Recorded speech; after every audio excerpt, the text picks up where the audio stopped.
You've been expressing anger in the therapy. Everything Mother does is love. If I have to show a little discipline, that's just a firmer kind of love. You've shown real enthusiasm. We've decided to give you a longer leash. You think you got a leash on me? Might be you built this little who's got out, but I'm the one who made it a home. Why, you ain't nothing but the towel boy in my whorehouse. The fuck you think I am? Some kind of puppet? You pull my string? You're literally a puppet. Don't you upset Daddy? This is science. If we happen... I'm fucking talking here! This ain't a charity! This is business!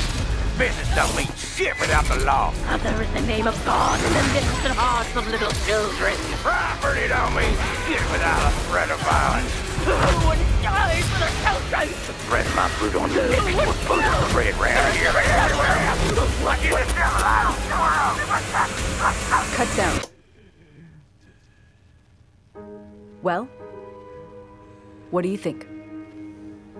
Experience has taught me one truth about the human limits of terror and pain.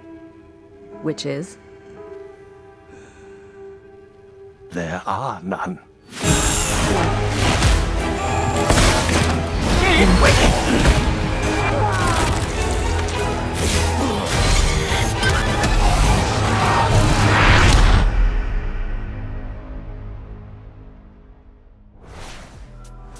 Hey, it's okay. You can come out now, I promise. That was a terrifying look at the Outlast Trials, and if it scared you, well, I've got bad news. That's just kicking off a big, huge block of horror games right here on IGN FanFest. I'm Max Scoville, and for the next little while, I will be your guide, your medium, your exorcist, and the person to call if there's something strange in the neighborhood, like maybe backyard clowns. Did you know that in a 2022 study of nearly 1,000 adults, a little over 53% of them said that clowns caused them some level of discomfort? Think about. And that was just regular clowns. You know what's even scarier? Clowns that go around killing people. And you know what's even scarier than that?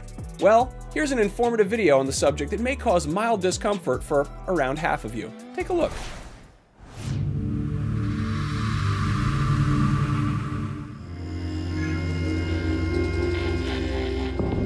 Wesker Newton, your truth bombardier here. We got us a kind of a clown invasion I thought only happened in Nevada deserts. The things a clown can do to a person's body, folks. It's depraved. It's disgusting. And often mighty creative.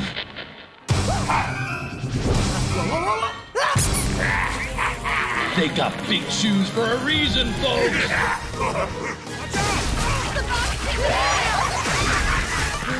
Don't make a ruckus! Those bat-eared bastards can hear you coming a mile away! Teamwork is life, amigos, and you have to stay alive to win! Hell yeah! Shit!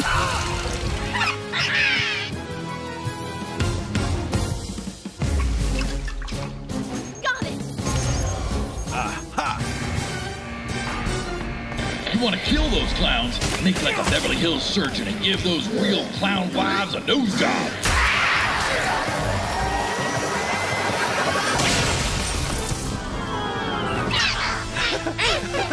Clowns are here. Clowns are now.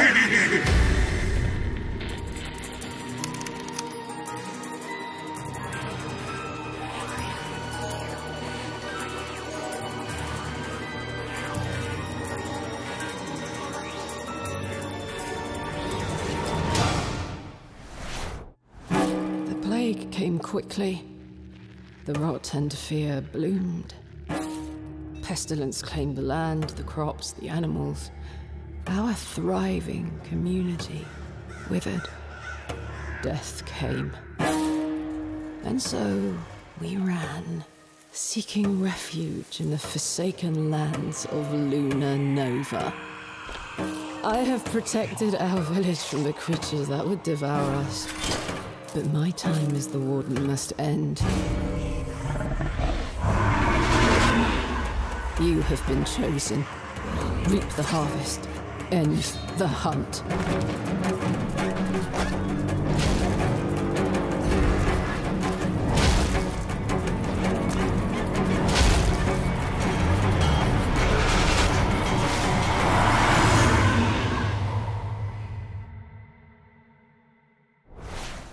That was a look at killer clowns from outer space and Horror Stories A Harvest Hunt right here on the FanFest 2024 Halloween in February Horror Spooktacular. We're still kind of workshopping that title. Probably should have figured out what we're calling it before we started recording. Anyway, coming up next, There Will Be Blood. Not like the Paul Thomas Anderson movie. The name of the game is actually Blood. It's got a hashtag in there. I'm not sure if the hashtag is silent. Anyway, I think the trailer will probably explain it better. Drink it up.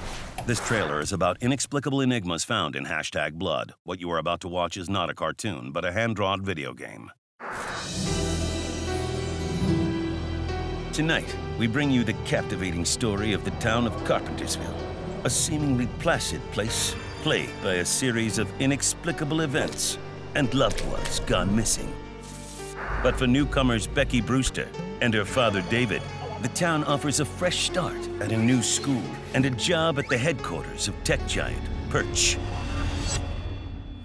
As the Brewsters settle into their new lives, the ordinary collides with the paranormal, and Becky is thrust into an underworld of darkness, awakening a primeval menace and a calling she was born for. Vampire hunting. It's a tale that unfolds on phones, in dungeons, at the mall, a taqueria, and the business end of a hockey stick named Brenda. An ancient corruption is seeping through the very foundations of society. Dark influences permeating the internet, aided by her motley crew of friends and the high school... The high school janitor? Really? Becky brings the fight to evil. But who's behind it all? Can Becky stop them? Will she solve the riddles hidden within that strange cookbook? What is the mega multiverse? And who's driving this bus anyway? It's a race against time and technology with the fate of Carpentersville hanging in the balance. If you or anyone you know believes they can aid Becky in her quest to save Carpentersville, we invite you to please wishlist now.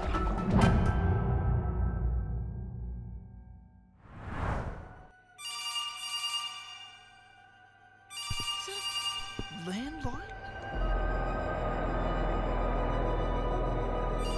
Where the hell is it coming from?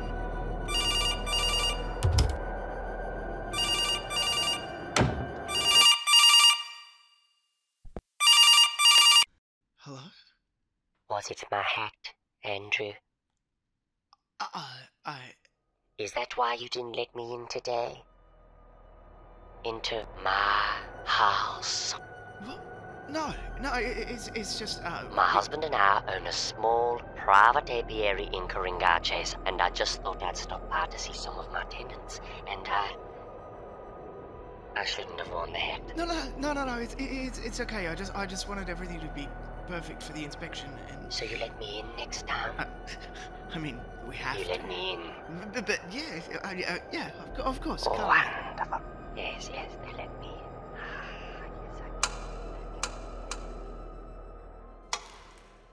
Hello, Andrew. Hello.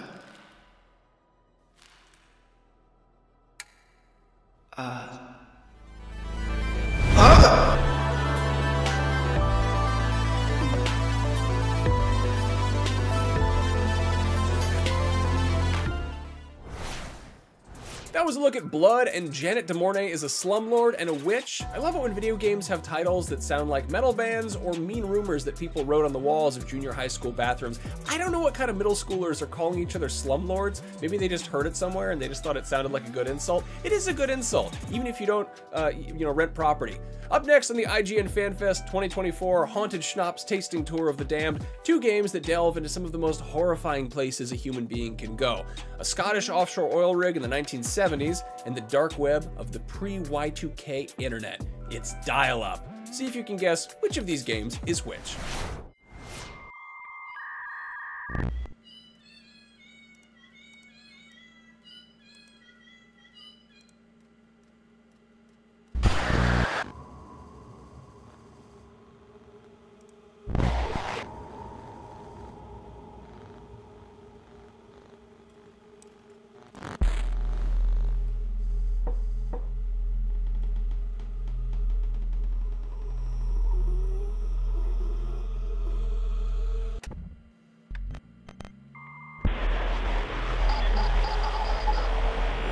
The dark web.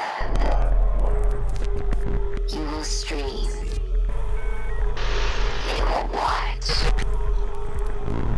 You will follow. Sacrifice yourself. What is inside of you? Cry. Bleed. Stream. Stream. Stream. Stream. Stream your death.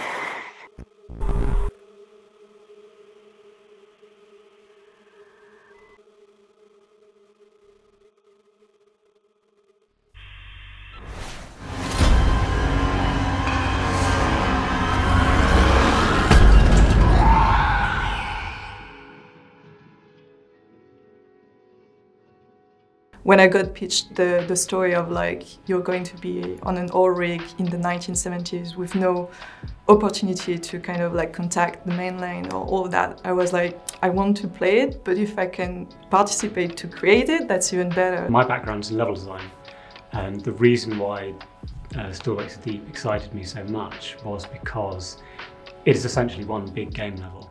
So the way we started making the BOD is literally blocking things out in the editor and seeing how big things turned out to be. We started quickly to find out that we needed quite a large oil rig for our game to make it work as a playable area. Rob basically just gave me the controller and said, okay, play the game and see what you feel. One innovation that we made was a piece of feedback from our creative director, John McCormack, where he encouraged us to put in lighting into our levels, into our blockout levels, that was similar to what we intended in the final game. This is because when you're in the dark, you see the environment differently. You pick out different things. You pick out the contrast between depths rather than forms in the environment. It's really important to play the game, even at a blockout stage, in the same way that the player will experience it. Thankfully, there are some huge structures in the North Sea that we could take inspiration from. So we were looking at even archives of blueprints of oil rigs and things. We're looking at how they're constructed, the types of oil rigs, like semi-submersibles and tension leg platforms and things like that. Another thing we tried to play a lot on the level design side was to have more destruction happening the more you go through scenes in the game. And that means that some area that you already have seen is now blocked, but some other areas that you could have gone through in the early scenes are now open. As the game progresses, we really wanted the player to experience a transformation in the play space, so they could return to areas that they'd previously been in. They could see that what was previously a very human place, like a canteen or a crew lounge, would, when you return to it, have elements of horror, have elements of change. When you do have an environment that is used multiple times at multiple time periods, it becomes very, very difficult to make modifications to that environment, because you then have to change the level in 3 different states. So something even as simple as moving a piece of furniture would take multiple iterations and a lot of work to get right. For example, we've got several scenes where you go down the legs of the rig into the pontoons under the waves. And we thought that was an incredible thing to be in these kind of submarine structures with the waves beating above, and you're very alone down there. That pulls into so many horror signifiers. There's like a sense of like, I don't know, everything feels big and you feel so small and like you could slip up and fall like at any minute. There's like a lot of different fear that we were able to use, like for example the claustrophobia with like, for example at one point we are like stuck into a pipe maze with something that is going around you and kind of like chasing you. That idea of all these different horror things, of isolation, of submechanophobia and thalassophobia and things like that. We really wanted you to feel like you were Kaz McCleary in an odd scene. What I like about Kaz is that he feels like a real character. He's like a middle-aged man in his 40s. He's not that athletic anymore. He's swearing a lot, but at the same time it makes sense because everything around him is crazy, and it always feels weird to me when in games the character don't react or don't have a voice. It kind of like breaks the immersion for me. Whereas Kaz, like all his reactions feel real and feel like what I would do in his situation. It's exceptionally hard to make a horror game because you're so into it all the time. You're so aware of the clockwork that makes it all happen that you sometimes forget that there is horror there. And so experiences that we were quite blasé about, we would send those off to internal and external playtesters. And in some cases they'd be recording themselves on a webcam. There was one moment we got one of these playthroughs back and they just stopped playing and put their heads in their hands and just had to take a few minutes because they were so freaked out, which was a wonderful moment. That's where you know you're getting the horror right. When I see people talking about their wishes for a game with a brave narrative that believes in itself, I want them to feel like this is that game, something that is an experience that they will never forget.